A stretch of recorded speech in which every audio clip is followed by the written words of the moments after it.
नवरात्रि का छठा दिन देवी कात्यायनी के नाम। जानिए पूजा विधि, मंत्र और सुने पौराणिक कथा। माँ दुर्गा की छठवीं शक्ति हैं माँ कात्यायनी। नवरात्रि में छठे दिन माँ कात्यायनी की पूजा की जाती है। इनकी उपासना और आराधना से भक्तों को बड़ी आसानी से अर्थ, धर्म, काम और मोक्ष चारों फलों की प्राप्ति होती है। उसके रोग, शोक, संताप और भय नष्ट हो जाते हैं। जन्मों के समस्त पाप भी नष्ट हो जाते हैं। इस देवी को नवरात्रि में छठे दिन पूजा जाता है। भगवान कृष्ण को पति रूप में पाने के लिए ब्रज की गोपियों ने इन्हीं की पूजा की थी। यह पूजा कालिंदी यमुना के तट पर की गई थी, इसलिए ये ब्रजमंडल की अधिष्ठात्री देवी के रूप में प्रतिष्ठित हैं। ऐसे करें माँ कात्यायनी की पूजा। माँ कात्यायनी की पूजा विशेष प्रकार से करनी चाहिए। इसके लिए प्रातः जल्दी उठकर नहाने के पानी में गंगा जल की कुछ बूंदें डालकर स्नान करें। उसके बाद माँ को प्रणाम कर व्रत करने का संकल्प लें। माँ की पूजा में नारियल, कलश, गंगा जल, कलावा, रोली, चावल, चुन्नी, शहद, अगरबत्ती, धूप, दिया और घी का प्रयोग करना चाहिए।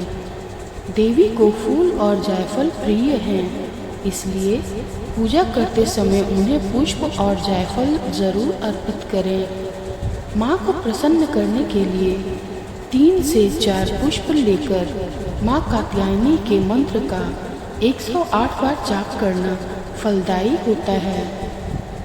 माँ कात्यायनी को रोली, हल्दी, सिंदूर लगाना चाहिए। इसके बाद माँ के आगे घी का दीपक जलाना चाहिए। माँ कात्यायनी की व्रत कथा। पौराणिक कथाओं के अनुसार देव ऋषि कात्यायन माँ दुर्गा के परम उपासक थे। माँ दुर्गा की कृपा पाने के लिए एक बार देव ऋषि कात्यायन ने माँ की कठोर तपस्या की। ऋषि की तपस्या से प्रसन्न होकर माँ प्रकट हो बोली, वत्स, जो वर मांगना चाहते हो मांगो।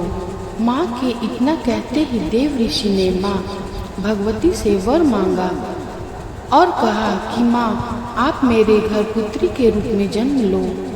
देव ऋषि की बात सुनकर माँ ने उन्हें वर पूरा होने का वरदान दिया। फिर माँ दुर्गा ने देव ऋषि कात्यायन के घर पुत्री के रूप में जन्म लिया और पिता का नाम कात्यायन की पुत्री होने के कारण माँ के इस अवतार को कात्यायनी कहा गया है।